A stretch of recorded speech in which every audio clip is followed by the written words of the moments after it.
नमस्कार, मैं हूं Rakesh Kumar Singh. India news digital में आपका स्वागत है। जी हां, इस वीडियो में बात करेंगे कि क्या आतंकी हाफिज सईद की उल्टी गिनती शुरू हो चुकी है। मैं इसलिए कह रहा हूं क्योंकि पहले उसका बेटा किडनैप, अब करीबी ढेर। इसका कौन कर रहा है, इस पर निशाना, इसको लेकर लगातार तरह तरह की अटकलें हैं। पाकिस्तान अब आतंकियों के लिए सुरक्षित पनाहगार नहीं बचा है और एक एक कर जो आतंकी हैं उनका सफाया किया जा रहा है। इसको लेकर जो आतंकी तंजीमों में हड़कंप मचा हुआ है और पाकिस्तान ने हाफिज सईद के घर पर हमले के पीछे भारत को जिम्मेदार ठहराया था।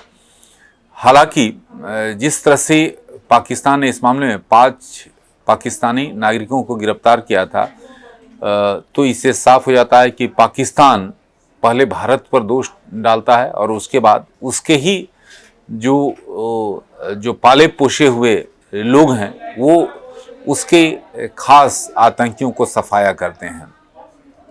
क्योंकि भारत की कभी आतंक के प्रति सॉफ्ट रवैया रहा नहीं। आतंक के खिलाफ जीरो टॉलरेंस की रणनीति अपनाई जाती है, खासकर जब से प्रधानमंत्री नरेंद्र मोदी की सरकार आई है।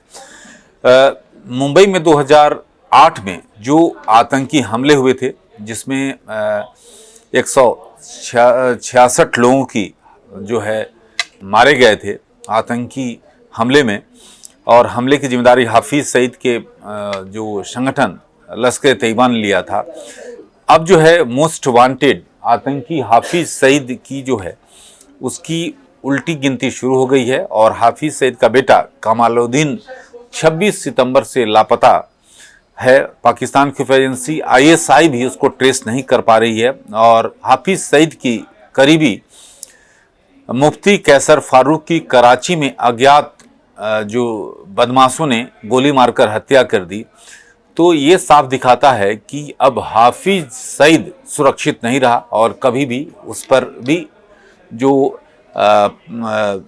उसके विरोधी गुट हैं उस पर हमला करके उसको खात्मा कर सकते हैं। ये पहला मौका नहीं है जब हाफिज सईद जो है टारगेट पर हो।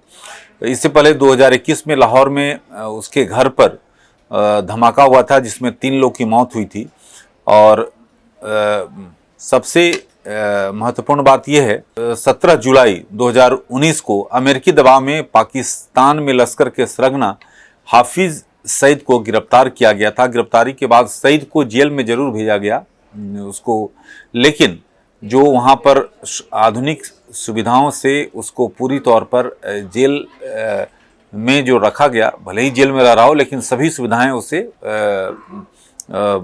जो पाकिस्तानी खुफिया एजेंसी ISI उसको जेल में मुहैया करा रही थी। ये था कि धूल झोंकने के लिए अंतर्राष्ट्रीय एजेंसियों को उसको जेल में रखा गया था, लेकिन ऐसा कहा जाता है कि सारी सुविधाएं उसको मिल रही थी। अब जो है 26 सितंबर से सईद का बेटा जो है वो लापता है। जो ISI समेत सभी आतंकी संगठनों में जो है इसको लेकर पूरी तौर पर बेचैनी है। और जिस तरह से हाफिज के करीबी की हत्या की गई है, अब पाकिस्तान की लगातार हो रही आतंकियों की जो हत्या हो रही है उससे विभिन्न तंजीमों के जो आतंकी तंजीमें हैं उनके आकाओं के नींद उड़े हुए हैं कि कहीं उनकी बारी ना आ जाए। और इसी साल आपने देखा था कि 6 मई को पाकिस्तान के लाहौर में गुमनाम कातिलों ने खालिस्तान कमांडो फोर्स के चीफ परमजीत सिंह पंजवड़ को गोली मारकर हत्या कर दी थी।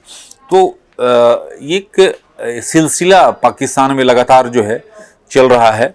और जिस तरह से अगर बात करें कि कई आतंकियों की जो है इस तरह से वहाँ पर हत्या होना, ये साफ दिखाता है कि किस तरह से पाकिस्तान में आतंकी भी अब महफूज नहीं है। और आतंक के किताब कहे जाने वाले एजाज अहमद अहंगर को 22 फरवरी 2023 को अफगानिस्तान के काबुल में हत्या कर दी गई।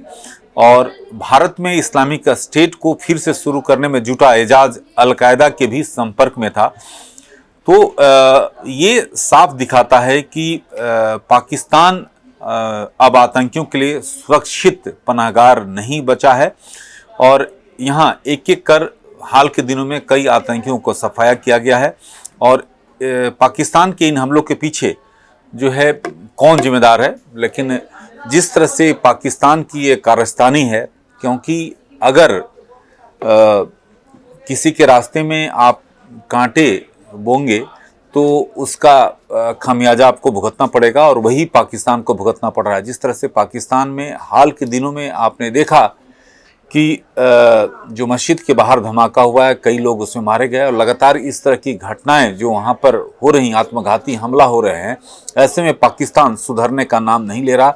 लेकिन ये जरूर है कि पाकिस्तान अपने ही करतूत के कारण जो है पताल के गर्त में जा रहा है और आने वाले समय में उसकी स्थिति बद से बदतर होने वाली है।